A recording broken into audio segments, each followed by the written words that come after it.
My name is Lance Walker. I'm the Executive Vice President and Global Performance Director of Michael Johnson Performance, where we provide specific training services for our athletes locally, as well as global athletes coming into us. My remit now in my role here is number one, innovation, to make sure that we stay ahead of any sort of curves when it comes to performance.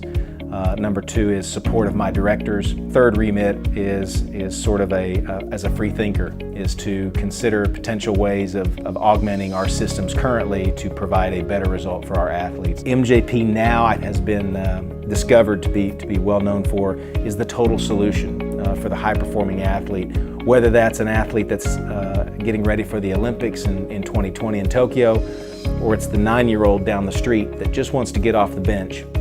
Either one of those, we're leveraging the best practices globally in high performance to make sure that we realize their fullest potential for their sport. Trust is huge for us, it's huge for the athlete. For me, developing trust in InBody technology started with colleagues that were smarter than me. A colleague of mine that was sort of in the sports science applied side of things, and he said, you know, you really should take a consideration and look into these advanced systems of bioelectrical impedance, which I had sort of took a step back and said, no, I've been trained to believe that that's not accurate. But in my innovation sort of role now, it forced me to, hey, you know what, let me seek to understand these folks and see if there's been some changes in the technology.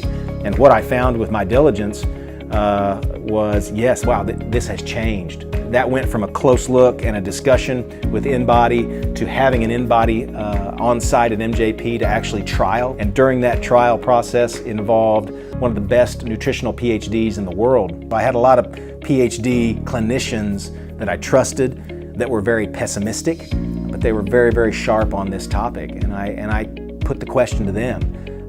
I'm seeing InBody, I'm seeing this particular technology, this BIA technology that you told me to not trust. Tell me why I shouldn't trust this technology. And their diligence on the back end, coming back and time after time, those same PhDs saying, you know what, based on the multi-frequency model they're using, based on some of the results we're seeing from some of the white paper and things, there's a strong possibility that these guys are right, that this thing is going to be validated against DEXA. And we used it in one of the most critical time frames of our season here, and that's NFL Combine training, where we train 20 to 30 of the best NCAA football athletes to prepare them for Indianapolis. And what we came away with was, wow, we really don't need to do anything else except the InBody. That we got all the information we needed. It was reliable, it was effective, it was efficient, and it was something that the athletes began to trust. For us though, being effective is not enough. For us to use it day to day, it's also got to be efficient. So the efficiency of being able to get this information very quickly and accurately and have it not choke the throughput down of what is, 300 or 400 or 500 kids or athletes a day circling through this space.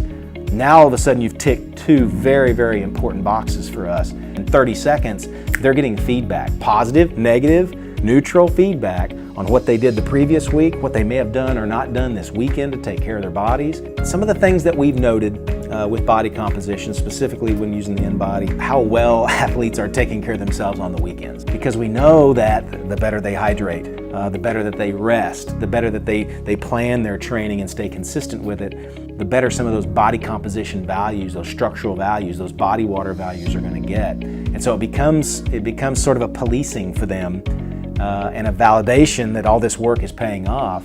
And it plays really, really well in this strategy space for the athlete. And what now the InBody is allowing us to do is to go in and in actuality monitor some of those things indirectly. We were able to augment in some adjustments. We pivot and make some adjustments to their training to make sure maybe they're getting a little something on Saturday. Maybe they're taking a little bit more of a strategic approach to what they imbibe on the weekends than they were before InBody came along. Interestingly, the concept of this body composition by itself was enough of a win for me to have InBody as part of MJP. What we didn't realize was the power in monitoring some of this extracellular body water content, segmental body water content, because we really weren't looking at that initially coming in. We just wanted to know lean mass and segmental lean, and we were focused all on the positives.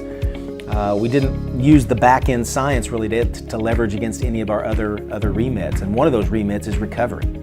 We know that an athlete's ability to train is only as good as his ability to recover from said training. InBody's data, looking retrospectively at it, was already telling us, it was already giving us some of these hints, and some of that was in the ratio of some of the total body water and extracellular water, that we started to see sort of wonky data when it came to those ratios with athletes that were going into an overreaching period of time or an overstressed period of time. We even saw some interesting changes with athletes that were probably not recovering with their diet correctly, or in some cases were doing the opposite. They were actually poisoning themselves with their diet when they should be recovering with their diet.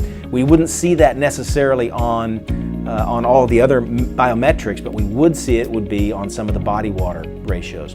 I can't imagine doing work without it. I can't imagine in a high performance setting not using this technology day to day or even week to week. My message to the end user: technological monitoring is going to be things that allow you to have better adherence to programming. It's going to get you ultimately better results, and it's also going to demand of your training program and your trainer better results. It's going to help force everybody to be better versions of themselves. It's going to create this individualized path that's what's best for you, what's getting your best result.